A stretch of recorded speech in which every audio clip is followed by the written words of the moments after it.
하나님의 말씀을 보시겠습니다. 사무엘하 5장 6절에서 16절 말씀입니다. 사무엘하 5장 6절에서 16절 말씀 교독으로 보시겠습니다.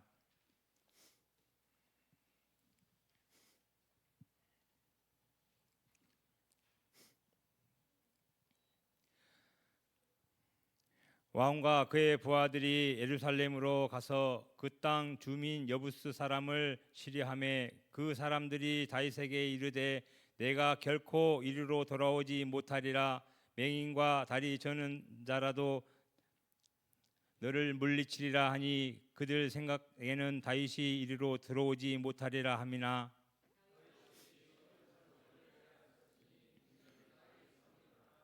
그날에 다윗이 이르기를 누구든지 여부스 사람을 치거든 물 깃는 대로 올라가서 다윗의 마음에 미워하는 다리 저는 사람과 맹인을 치라 하였으므로 속담이 되어 이르기를 맹인과 다리 저는 사람은 집에 돌아오지 못하리라 하더라.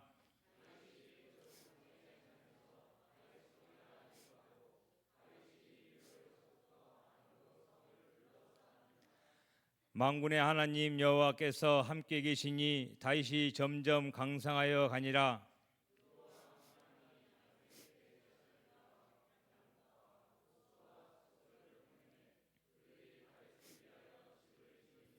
다윗이 여호와께서 자기를 세우사 이스라엘 왕으로 삼으신 것과 그의 백성 이스라엘을 위하여 그 나라를 높이신 것을 알았더라.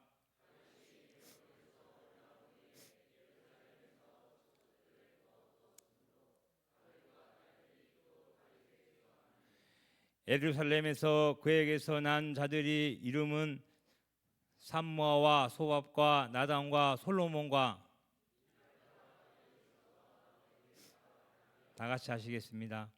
엘리사마와 엘다마 엘리 아멘.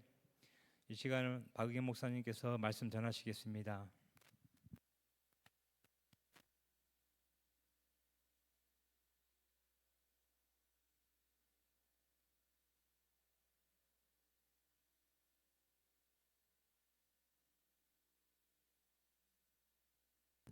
네, 오늘 함께 읽은 말씀은 이스라엘의 왕이 된 다윗이 시온 산성을 정복하고 이스라엘의 수도를 삼는 이야기입니다. 이제 이 예루살렘, 이 시온 산성 이 지역은 가나안 지역, 가나안 땅의 정중앙, 중앙에 위치하고 있는 곳이면서 그러다 보니까 전략적으로 굉장히 중요한 요충지였고 이 시온 산성이 굉장히 요새화되어 있었기 때문에 좀 중요한 장소였습니다. 그래서 이곳을 다윗이 정복하기 전에는 오늘 성경이 이야기하는 것처럼 여부스 족속이 점령을 하고 있었습니다. 오늘 그리고 다윗이 이 정복을 마치는 시기는 대략 역사적으로는 주전 1005년경, 주님이 오시기 전 BC 1005년경으로 이야기가 되는데, 말씀을 이어서 읽어보셔서 알겠지만 나중에 이 시온산성부터 시작해서 이 주변 예루살렘이라고 부르는 이곳이 이스라엘의 수도가 되면서 여러분이 잘 아시는 익숙한 그 무대로 등장을 합니다. 평화의 땅이라는 의미를 가지고 있는 예루살렘인데, 이곳의 정복 소식, 시온산성을 정복하고 예루살렘을 수도 삼는 이 이야기들을 듣고 주변의 국가 중에 두로라는 나라의 왕 히람이 그 이야기를 듣고서 침묵의 협약을 맺고자 축하 선물들 사절단을 보냅니다. 그 다음에 다윗의 자녀들 이야기가 나오는 것으로 본문의 단락이 끝이 나고 있습니다. 그리고 읽어서 아시는 것처럼 한 절의 말씀 중간중간 길게 이어진 말씀이 있긴 했지만 전체적으로 이야기가 단락이 굉장히 짧게 단락이 구성되어 있습니다. 왜냐하면 여러분 만약에 익숙한 혹시 대하 드라마 이렇게 역사 드라마 좋아하시는지 모르겠는데 그런 드라마를 보면 사실 굉장히 몇 부작 몇십 부작을 넘어서 막 오래 이어지죠. 왜냐하면 한 왕이 즉위하고 그 나라가 세워지면서 나라의 수도를 삼는 것은 물론이며 백성들과 번영하고 자손을 낳고 하는 이런 이야기들, 그래서 전쟁과 평화의 이야기가 사실 굉장히 길고 장엄하게 웅장하게 그려져야만 할 것 같은데 성경은 아주 의도적으로 짧게 요약을 하고 있는 것입니다. 그 이유는 인간의 업적은 성경이 말하고자 하는 중요한 핵심이 아니기 때문입니다. 역사 드라마나 역사 안에서는 그것이 중요하고 인간의 업적을 기리고 그 나라의 역사 때문에 그렇게 이야기될 수 있지만 성경은 그렇지 않은 것입니다. 이제 이스라엘의 왕정 시대를 알리는 이 사무엘 상하의 말씀도 마찬가지인데 그 역사 가운데 이스라엘이라는 나라가 세워지고 왕이 세워지는 가운데 그것을 이루어 가시는 분이 누구신가? 하나님이 누구신가에 성경은 초점이 있습니다. 누가 이스라엘의 참된 왕인가? 그리고 참으로 역사의 주관자가 누구인가를 이야기하는 것입니다. 그래서 오늘 본문에서는 그 모든 여정을 굉장히 짧고 간결하게 요약하면서 한 가지 핵심, 여호와께서라는 핵심을 담아서 이야기하고 있습니다. 그렇기 때문에 이제 오늘 설교 제목처럼 그의 백성 이스라엘을 위하여라고 이야기할 때 이 그는 다윗이 아니라 여호와 하나님을 이야기하는 것이죠. 그러면 이제 여러분 말씀을 보면서 여호와 하나님께서 그의 백성 이스라엘을 위하여 곧 하나님의 백성을 위하여 무엇을 행하시고 이루셨는가 함께 말씀을 보길 원합니다. 그러면 먼저 오늘 본문 6절부터 10절까지 보실 텐데 한 절씩 교독하시고 마지막은 합독하겠습니다. 왕과 그의 부하들이 예루살렘으로 가서 그 땅 주민 여부스 사람을 치려 하매 그 사람들이 다윗에게 이르되 네가 결코 이리로 들어오지 못하리라. 맹인과 다리 저는 자라도 너를 물리치리라 하니 그들 생각에는 다윗이 이리로 들어오지 못하리라 함이나.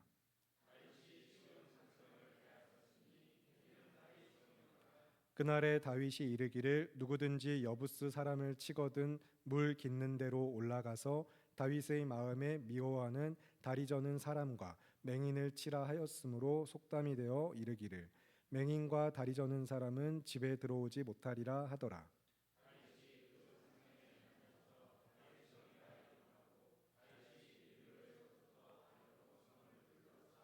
함께 읽겠습니다.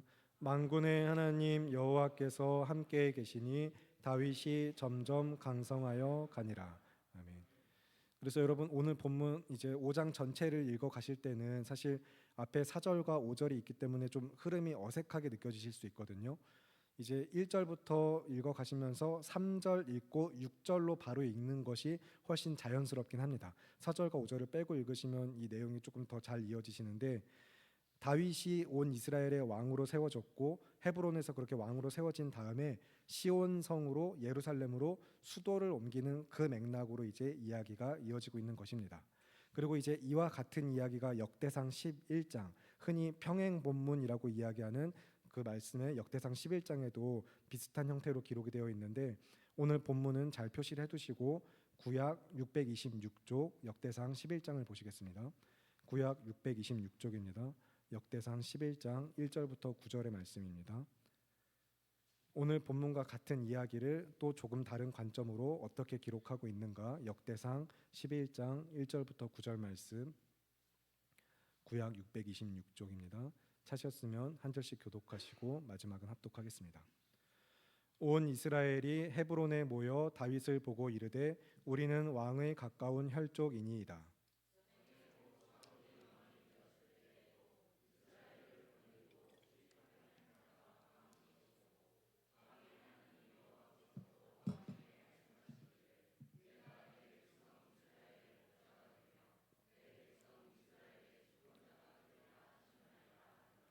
이에 이스라엘의 모든 장로가 헤브론에 있는 왕에게로 나아가니 헤브론에서 다윗이 그들과 여호와 앞에 언약을 맺음에 그들이 다윗에게 기름을 부어 이스라엘의 왕으로 삼으니 여호와께서 사무엘을 통하여 전하신 말씀대로 되었더라.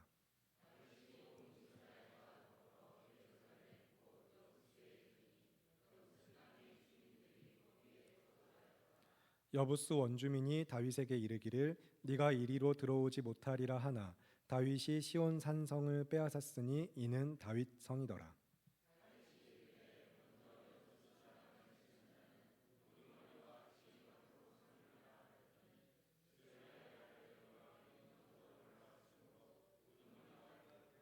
다윗이 그 산성에 살았으므로 무리가 다윗 성이라 불렀으며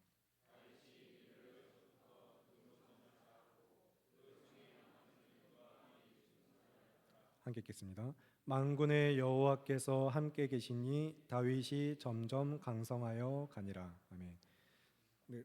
그래서 4절과 5절을 빼고 읽어도 마찬가지이긴 하지만 역대상 11장을 쭉 보시면은 읽으신 것처럼 이야기의 흐름이 훨씬 자연스럽습니다. 그런데 이제 오늘 본문과는 조금 차이가 있죠. 사무엘하 5장 우리가 읽었던 본문에는 요압이 등장하지 않았었습니다. 대신에 여부스 족속과 그의 도발 그런 이야기들과 함께 다윗이 어떤 전략을 가지고 점령했는지를 이야기하고 있고요.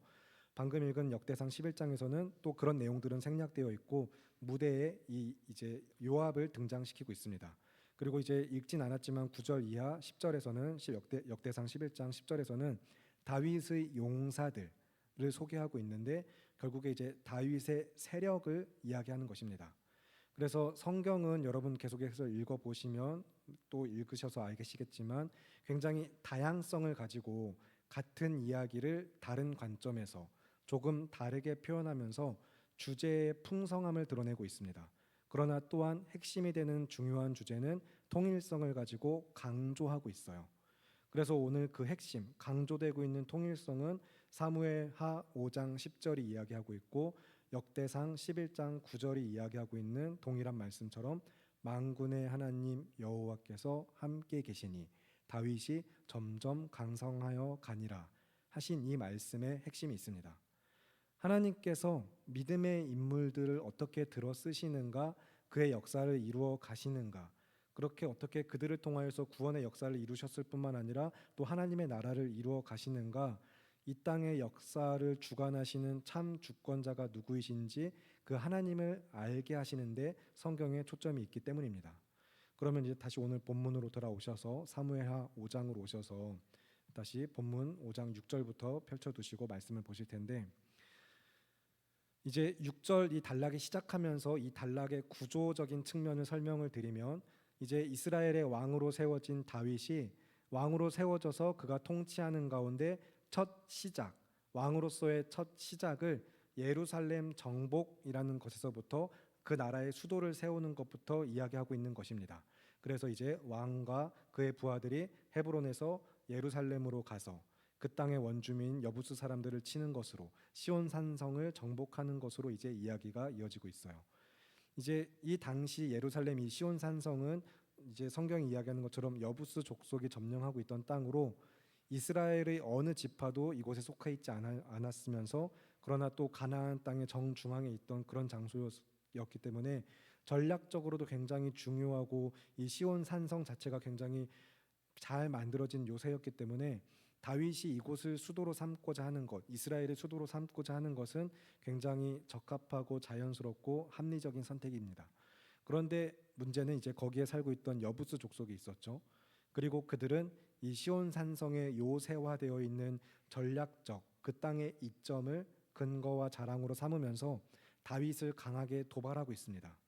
이제 개역개정 성경 우리가 읽었던 말씀에서는 6절에 네가 결코 이리로 들어오지 못하리라라고 이렇게만 기록되어 있는데 공동번역 개정 성경을 보시면 더욱더 조롱하고 위협하는 느낌이 강조되고 있습니다.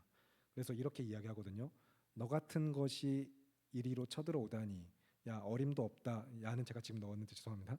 어림도 없다라고 이야기하고 있어요. 그런 느낌으로 정말로 야 너 같은 것이 이리로 쳐들어오다니 어림도 없다라고 이야기하면서 그래서 이제 이어지는 말이 이곳에 있는 눈먼 사람들이나 다리 저는 사람들이라도 너를 무찌를 것이다 라고 하면서 너는 이곳에 들어올 수 없어 라고 도발을 하는 것입니다. 정말 이제 말씀에 기록된 대로 정복의 문제가 아니라 아예 여기 들어오질 못할 걸 하고 생각을 한 것입니다. 그런데 이어지는 7절, 6절 다음에 바로 7절에 말씀이 어떻게 이어지고 있죠? 성경이 무엇이라고 이야기하죠? 다윗이 시온 산성을 빼앗았으니 이는 다윗 성이더라. 아멘. 바로 정복해 버렸습니다. 물론 실제로 이 사건상의 흐름을 놓고 보면은 여부스의 도발 그리고 다윗의 정복 그 사이에 분명히 뭔가 이야기들이 더 있었을 것입니다. 그러나 역시 하나님의 말씀인 성경은 그런 것들을 필요로 하지 않습니다. 그것이 중요하지 않은 것이죠. 그냥 그 도발의 결과, 그 사건의 결론만 이어서 짧게 요약을 한 것입니다. 여부스 사람들이 다윗을 도발했다. 하지만 그 결과 다윗은 시온 산성을 빼앗았고 아예 그래서 그곳 이름이 다윗성이 되었다라고 그렇게 이야기를 하는 것입니다. 그래서 이제 그 다음에 다시 사건을 조금 더 풀어서 그 내막을 조금 밝혀주고 있는 것이고, 그러나 그러면서도 또 이제 다시 그 내막을 밝혀주면서 혹시나 다른 곳에 초점이 가지 않도록 10절에 분명하게 결론을 다시 맺고 있는 것입니다. 그러면 8절부터 10절 말씀, 사무엘하 5장 8절부터 10절 말씀을 한 절씩 교독하시고 마지막 합독하겠습니다.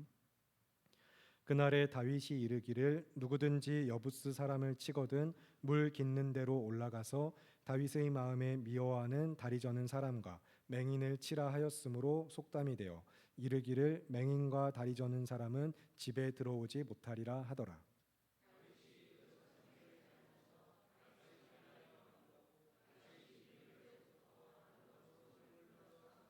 함께 읽겠습니다.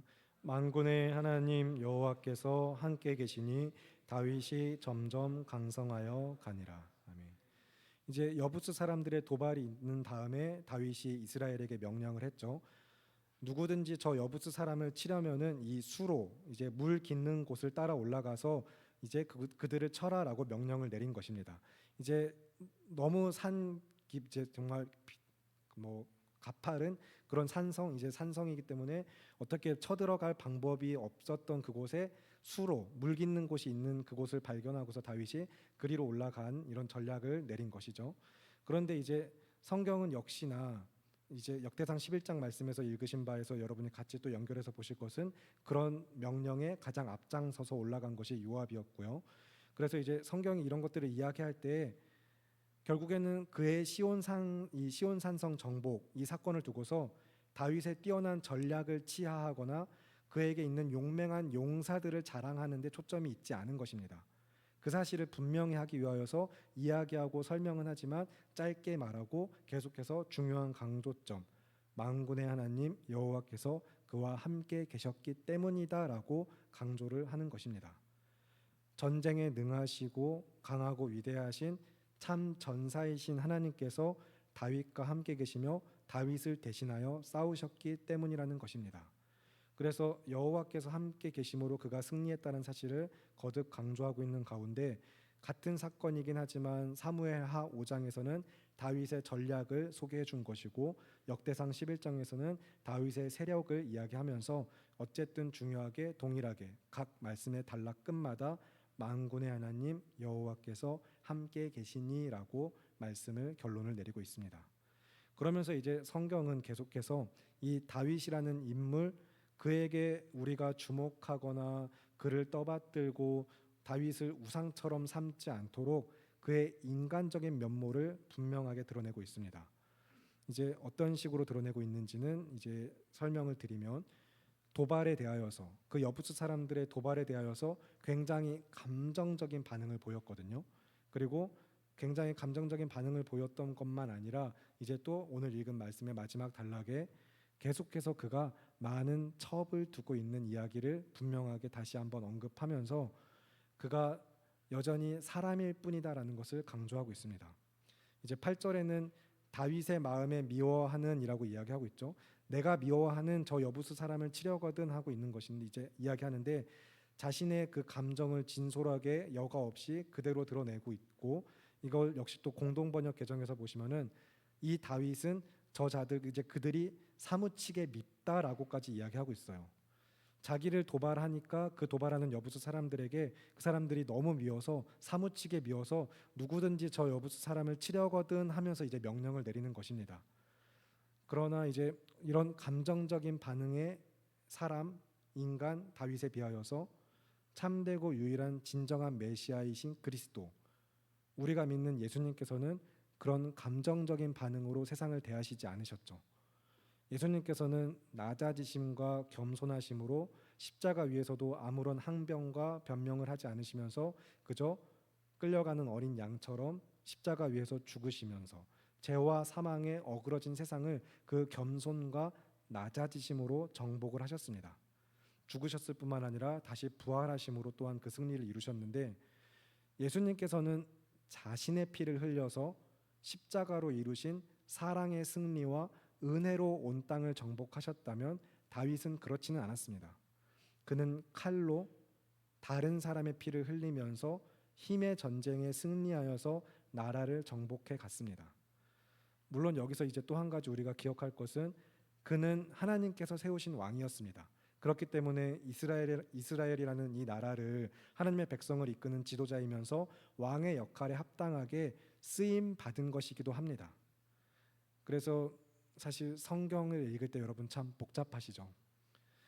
성경만 아니라 다윗이라는 인물, 이 사람의 삶을 놓고 보아도 복잡할 뿐만 아니라 다윗만 아닌 모든 사람의 삶, 우리 모두의 삶이 그렇습니다.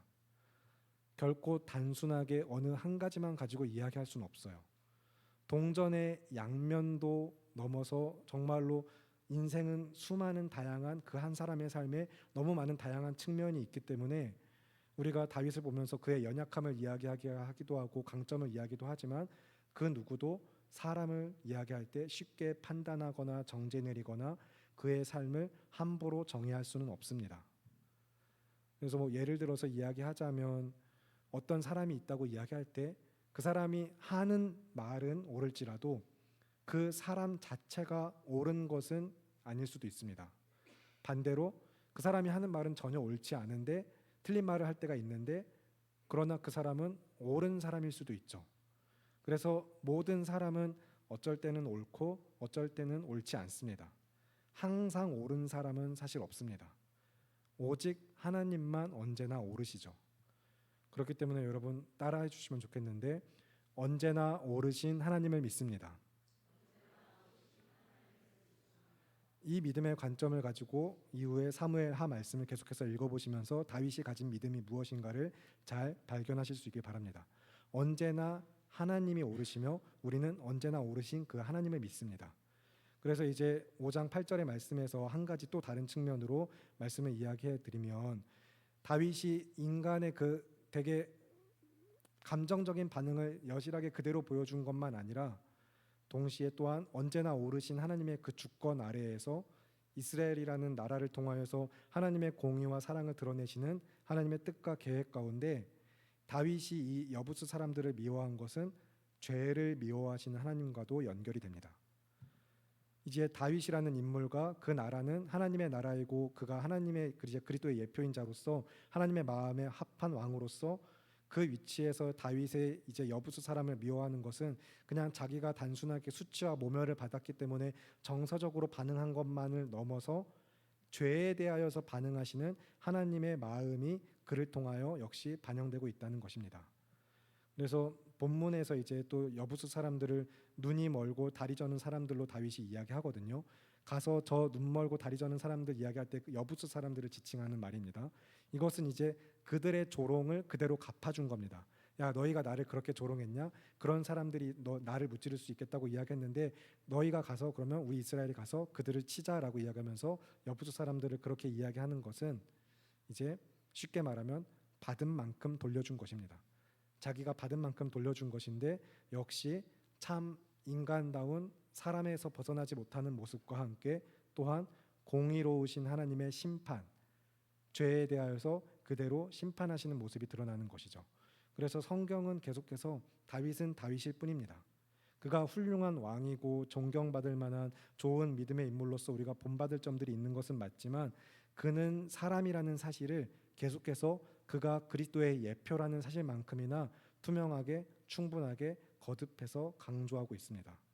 그런 맥락 가운데 이제 8절 후반부에서 또 이스라엘에 전해지는 속담이 있죠. 이 속담을 읽으면서 사실 굉장히 당황하셨을 수도 있는데 다윗이 여부스 사람들을 놓고 눈이 멀고 다리 저는 사람으로 이야기한 그 맥락을 따라서 읽으셔야 합니다. 그래서 이스라엘이라는 나라가 굉장히 반인륜적이고 도덕적이지 못해서 막 이런 막 발언을 그런 속담이 있는 것이 아니라 여부스 사람들은 다윗의 집에 있을 수 없다. 다윗의 집에 들어올 수 없다라는 의미인 것입니다. 그런 의미로서 이제 가난한 자, 이제 눈먼 자 그리고 다리 저는 사람들은 집에 들어올 수 없다라는 이야기를 하는 거예요. 여부스 사람들을 다 쫓아내버렸다. 그들은 이제 다윗의 집에 있을 수 없다라는 의미인 것입니다. 그리고 또 다시 죄를 진멸하시는 하나님, 죄와 함께 하실 수 없는 하나님이 또한 역시 이렇게 드러나고 있습니다. 그래서 하나님의 나라에 죄가 만연할 수는 없습니다. 죄와 하나님이 함께 동행하는 삶은 그런 것은 하나님의 거룩하심에 위배되고 반대되는 일입니다. 그래서 여부스라는 이방 족속을 통하여서 표현하는 가운데 이 상징적인 의미가 무엇인가 그렇게 이해를 하시면 되겠습니다. 그리고 이제 이어서 다윗이 그 시온 산성을 정복하고 다윗성이라고 이름한 후에 밀로라는 곳에서부터 안쪽으로 계속해서 그 다윗성을 더욱 견고하게 쌓아 올립니다. 이제 이 예루살렘을 수도 만들면서 그 요새를 더욱더 요새화시키고 나라의 수도를 굳건하게 세워가는 것을 지금 왕으로서 하는 것입니다. 그리고 이제 그 다음에 그 소식을 듣고 나서 이스라엘이라는 나라가 이렇게 굳건하게 세워져 가기 때문에 두로라는 나라의 왕 히람이 다윗에게 이제 사절을 보냈어요. 그래서 백향목과 목수 그리고 석수들까지 보내어서 그의 왕궁을 짓는 일에 도움을 주었습니다. 근데 역시 여기서도 성경은 이것이 이 다윗 참 대단하다, 다윗의 업적이 이 정도다라고 이야기하는 것이 아니라 계속해서 여호와 하나님께서 하시는 일이다라는 것을 분명히 하고 있죠. 그러면 11절과 12절 말씀, 사무엘하 5장 11절과 12절 말씀을 함께 한 목소리 읽겠습니다. 시작. 두로왕 히람이 다윗에게 사절들과 백향목과 목수와 석수를 보내매 그들이 다윗을 위하여 집을 지으니 다윗이 여호와께서 자기를 세우사 이스라엘의 왕으로 삼으신 것과 그의 백성 이스라엘을 위하여 그 나라를 높이신 것을 알았더라. 아멘. 이 두로왕 히람은 솔로몬과도 굉장히 친밀한 관계를 유지하고 있던 인물입니다. 나중에 솔로몬이 성전을 건축할 때도 백향목을 제공했었는데 이제 열왕기상 5장 1절부터 18절 말씀을 보시면 이 히람과 또 이제 솔로몬의 이야기가 나옵니다. 그래서 신학자들은 이 히람을 오늘 본문에서 동일한 인물로 볼 때는 이 사건, 이게 결국은 다윗의 통치 마렵에 이런 교류가 있지 않았느냐라고 이야기하기도 하고, 그냥 그 히람을 만약에 동일 인물이 아닌 경우에는 그냥 왕 아버지 히람과 또 아들 왕 히람 그렇게 이야기를 하기도 합니다. 이런 것은 이제 여러분이 성경을 읽어 가실 때 역사적 배경 지식으로 알고 계시기를 바라면서, 결국에 이제 이 히람이라는 이 왕은, 이 두로라는 나라는 계속해서 다윗에서부터 이어서 솔로몬까지 이스라엘과 좋은 관계를 맺고 있었다 정도로 알고 넘어가시면 되겠고요. 여기서 역시 계속해서 더 중요한 사실은 성경이 분명하게 말하는 바 여호와 하나님께서 이 모든 일을 행하신 것이고, 그리고 다윗이 그것을 알고 있었다는 것입니다. 다윗은 내가 잘해서, 야 요압이 뛰어나서, 전략이 좋았어서, 그리고 좋은 나라들과 이렇게 동맹을 맺기 시작해서 이 모든 것이 이루어졌다라고가 아니라 여호와 하나님께서 오직 그의 백성 이스라엘을 위하여 자신의 나라를, 그 나라를 높이고 계신다라는 것을 분명히 알았습니다. 은혜의 출처를 알고 믿은 것입니다. 그렇기 때문에 다윗이라는 이 한 인물, 참 그냥 인간일 뿐이지만 그리스도의 예표가 되는 그의 삶에서 그의 강점이고 장점이라면 그 믿음이 그에게 있었다는 것입니다.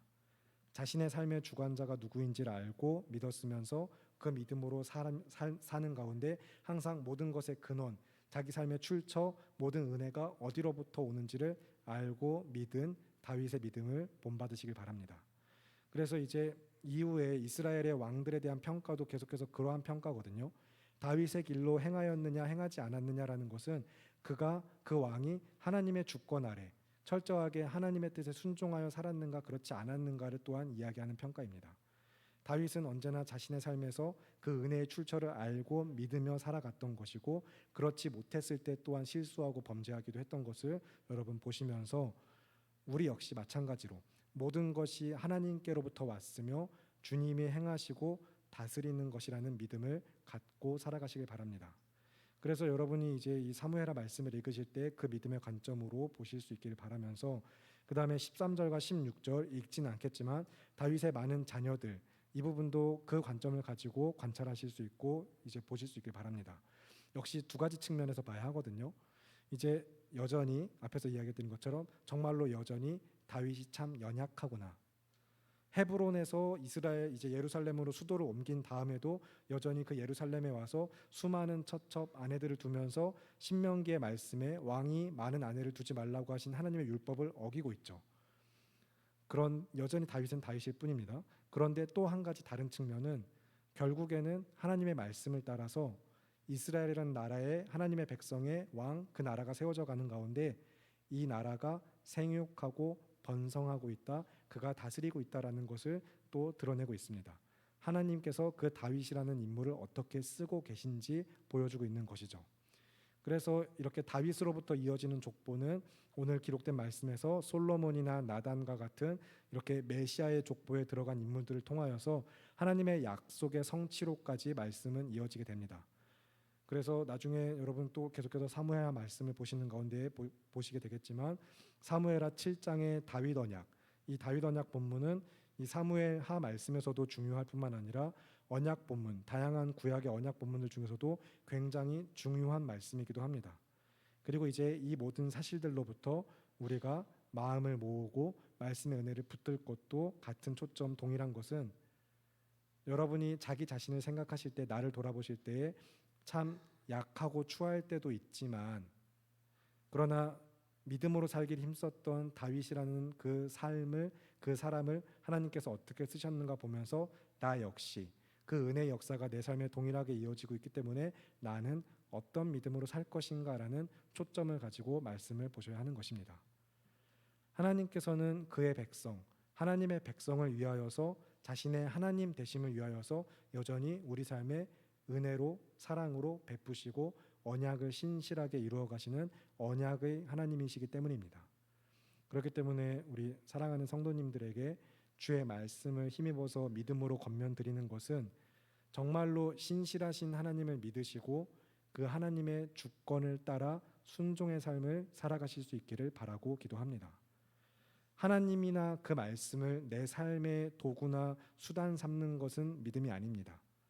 주일 오전에도 들으셨지만 하나님과 그리고 그 말씀이 나를 도구 삼으시고 나를 수단으로 하여서 오히려 나를 통해 역사하시도록 내어 맡겨드리는 것이 참 믿음이죠.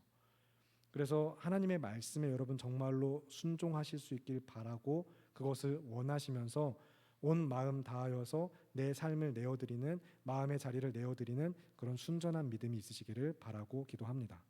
다윗의 삶에서도 계속해서 말씀에서도 우리는 그것을 기준으로 그의 삶을 평가하면서 평가한 것 이상으로 그냥 그렇구나 보는 것이 아니라 나의 삶을 믿음으로 점검할 수 있어야 하는 것입니다.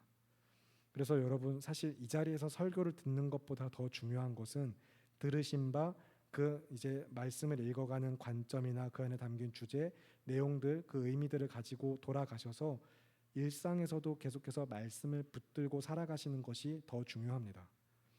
지금 이 자리에서만 받고 누리는 은혜가 아니라 내 삶에 함께 하시는 하나님의 은혜를 믿으면서 정말로 하나님께서 나의 삶을 인도하시고 다스리시는 그 은혜가 계속 삶에 이어지기를 바라시고 구하신다면 여러분은 정말로 말씀에 붙들리는 삶, 주야로 말씀을 묵상하는 삶을 힘쓰셔야만 합니다. 사실 여러분 우리 삶의 중요한 핵심, 중요한 문제 중심은 여기에 있거든요. 우리 삶의 수많은 문제들 그 중심은 결국에 내 삶의 중심이 어떠한가의 문제입니다. 다시 한번 이야기 드릴게요. 우리 삶의 수많은 문제들의 중심은 내 삶의 중심이 어떠한가의 문제예요. 여러분의 삶의 중심이 무엇이 있는지, 내 삶의 중심이 온전한지, 그래서 어떤 문제들을 놓고 도대체 이 문제들이 왜 생겼나, 이 모든 문제들의 중심이 무엇인가 찾으시기 전에 내 삶의 중심이 무엇인지를 점검하시길 바랍니다.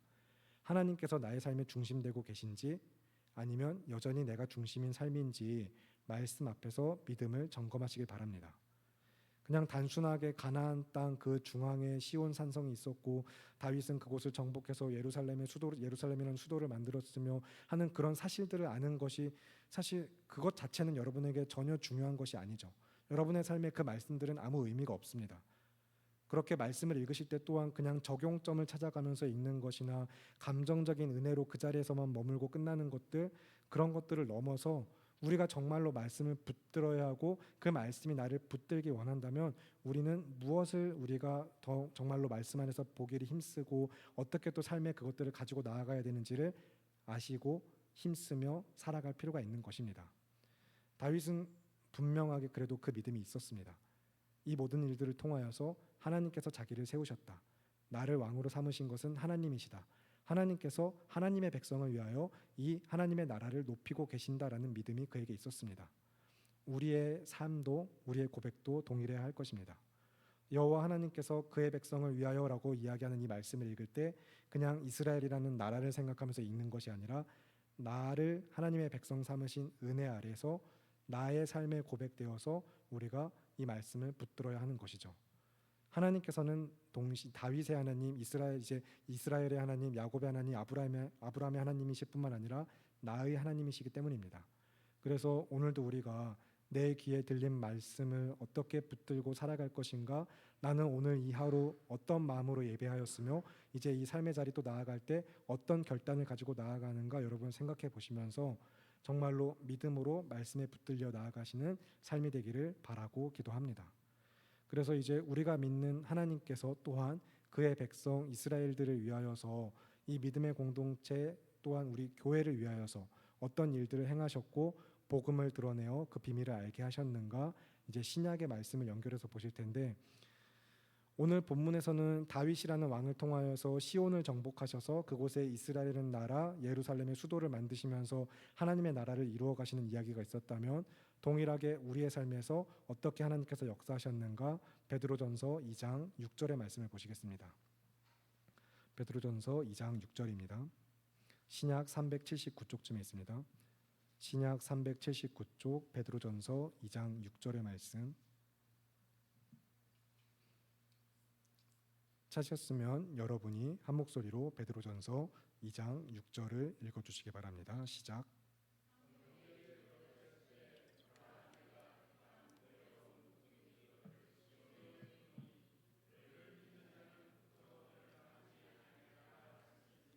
아멘. 하나님께서 시온에 택하여 세우신 이 보배로운 돌로부터 만들어 가신 하나님의 나라, 하나님의 집이 무엇인지, 그리고 성경이 말하는 모퉁이 돌이 무엇인지는 여러분 사실 다 이미 너무 잘 알고 계십니다. 그러면 이어지는 7절과 8절 말씀, 베드로전서 2장 7절과 8절 말씀을 함께 한 목소리 읽겠습니다. 시작. 그러므로 믿는 너희에게는 보배이나 믿지 아니하는 자에게는 건축자들이 버린 그 돌이 모퉁이의 머릿돌이 되고 또한 부딪히는 돌과 걸려 넘어지게 하는 바위가 되었다 하였느니라. 그들이 말씀을 순종하지 아니함으로 넘어지나니 이는 그들을 이렇게 정하신 것이라. 아멘.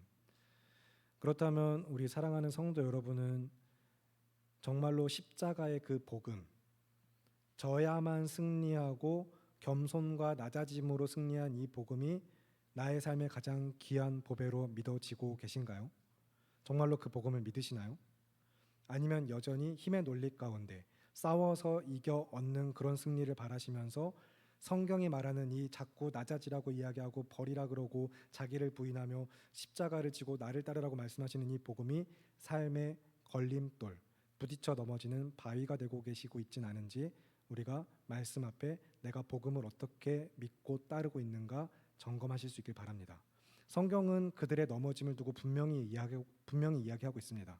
그들이 말씀에 순종하지 않기 때문이다. 그들에게 믿음이 없다라는 것을 이제 이야기하고 있어요.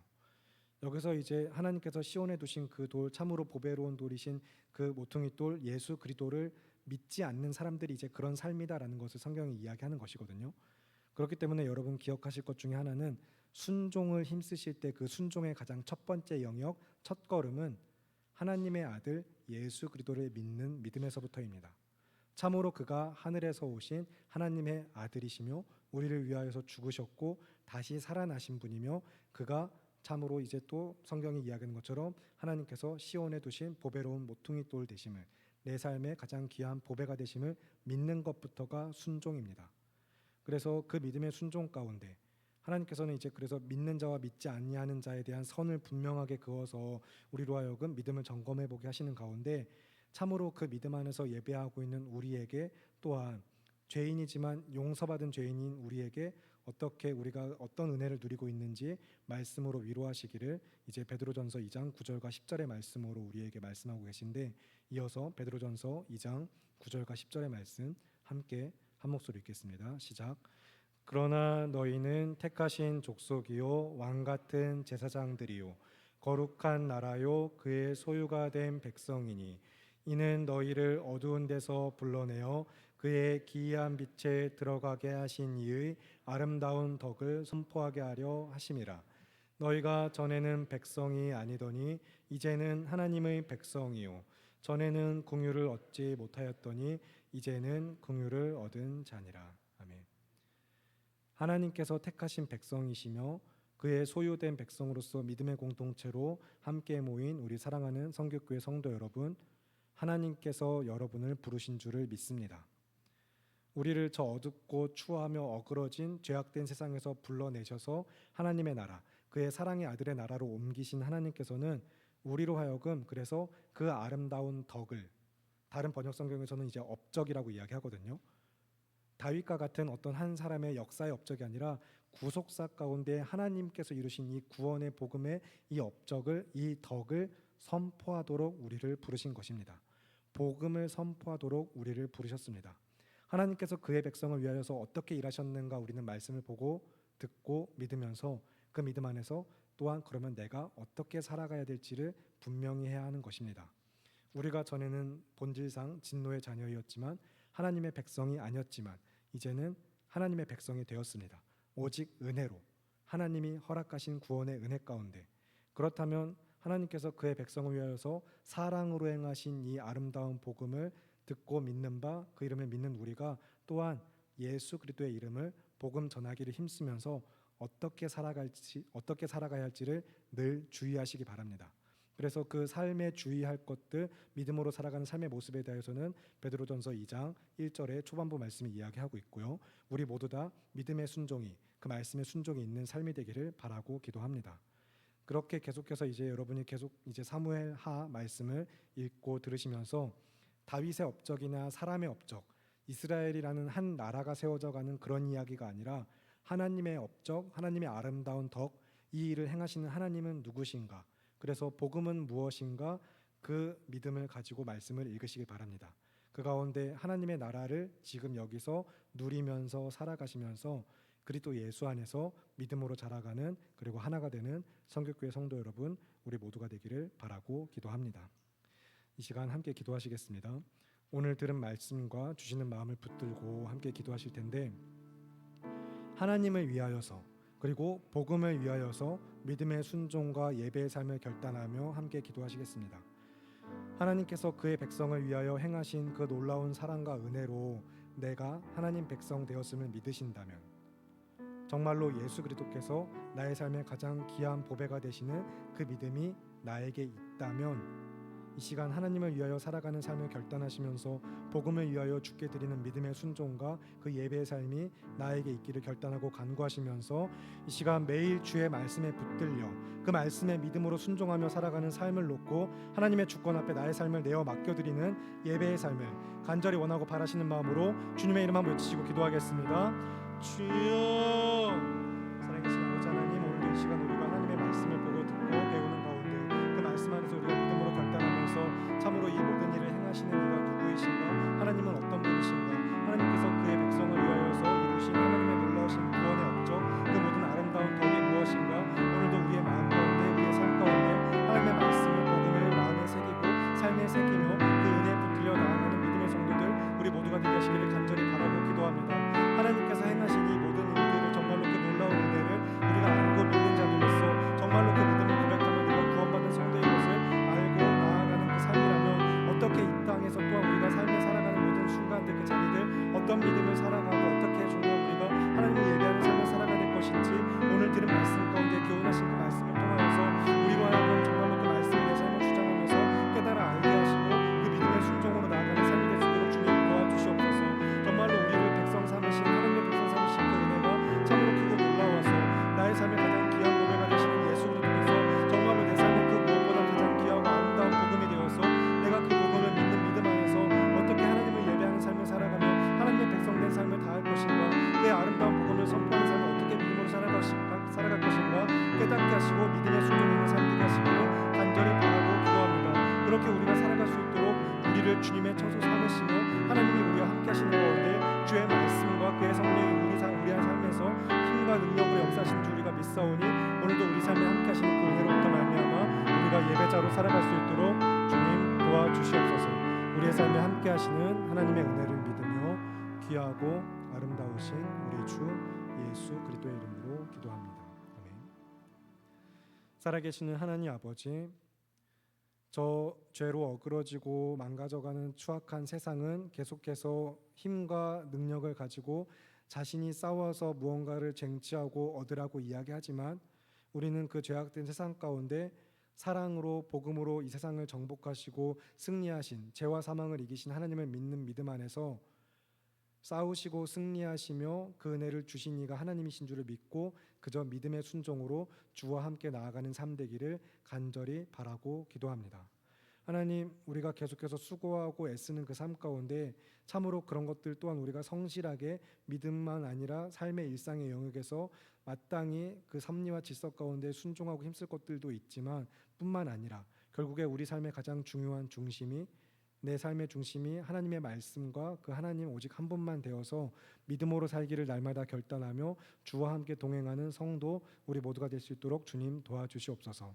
오늘도 그 믿음을 간구하며 그 은혜를 믿는 믿음 가운데 하나님과 함께 나아가는 믿음의 성도들, 그 삶에 함께 하신 하나님께서 그의 삶에서 주님 홀로 영광 받으시고 주의 승리와 영광을 나타내 보이실 것을 믿고 구하며 귀하고 아름다우신 우리 주 예수 그리스도의 이름으로 기도합니다. 아멘.